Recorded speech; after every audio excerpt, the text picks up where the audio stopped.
ফেনীর আলিয়া কামিল মাদ্রাসার আওয়ামী লীগের দোসর দুর্নীতিবাজ প্রিন্সিপাল মাওলানা মাহমুদুল হাসানকে ৩ লাখ টাকার বিনিময়ে বাঁচাতে গিয়ে সাম্প্রতিক চাঁদাবাজি মামলায় গ্রেফতার হন ফেনীর সমন্বয়ক ওমর ফারুক শুভ।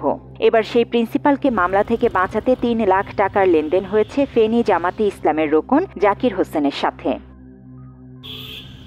বাংলা এডিশনের হাতে আসা একটি কল রেকর্ডে শোনা যায় জাকির হোসেন অধ্যক্ষ মাহমুদুল হাসানকে মামলা থেকে বাঁচাতে ফেনী মডেল থানার ওসি ও সেকেন্ড অফিসারের কথা বলে ৩ লাখ টাকা দাবি করছেন। জি জি জি আমির আছে না আমির? আচ্ছা আচ্ছা ভাইয়া ভাইয়া অন কত দিতাম ভাইয়া? তো একটু টানাটানিতে আছি, আপনি তো জানেন।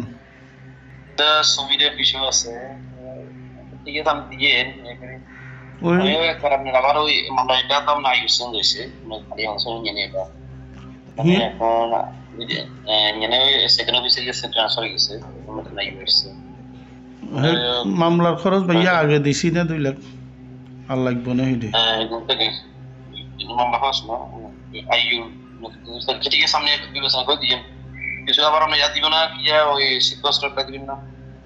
জি মামলা বলে জামাই সহ 2 লাখের আগে দিয়ে 1 লাখ দিয়েছেন না ও সিল্লাই?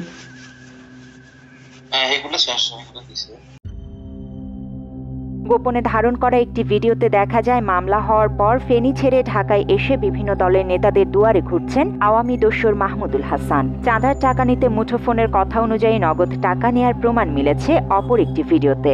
জাকির হোসেন নিজে জামাত ইসলাম করলেও নিজের ভাইকে ভর্তি করিয়েছেন ছাত্রলীগের রাজনীতিতে। তার ছোট ভাই আমির হোসেন জেলা ছাত্রলীগের সহ সম্পাদক। 4 আগস্টের গণহত্যায় সরাসরি জড়িত থাকার অভিযোগ রয়েছে আমির হোসেনের বিরুদ্ধে।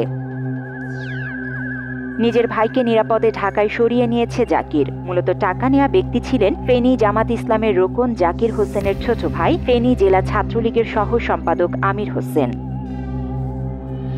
এই ঘটনায় সোমবার সন্ধ্যায় জেলা জামায়াতের প্রচার ও মিডিয়া সম্পাদক আ.ন.ম আব্দুর রহিম স্বাক্ষরিত এক বিজ্ঞপ্তিতে তাকে সংগঠন থেকে বহিষ্কার করা হয়েছে বলে নিশ্চিত করেছেন। মাত্র 30% টাকায় জমির মালিক হয়ে নতুন বাংলাদেশের গড়ে তোলার স্বপ্ন দেখা বাংলা বসতি।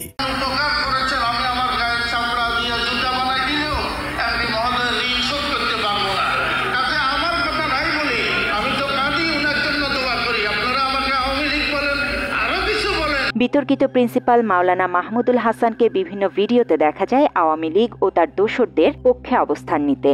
এ বিষয়ে মাওলানা মাহমুদুল হাসান ও অভিযুক্ত জাকিরের সাথে মুঠোফোনে যোগাযোগ করা হলেও তাদের পাওয়া যায়নি।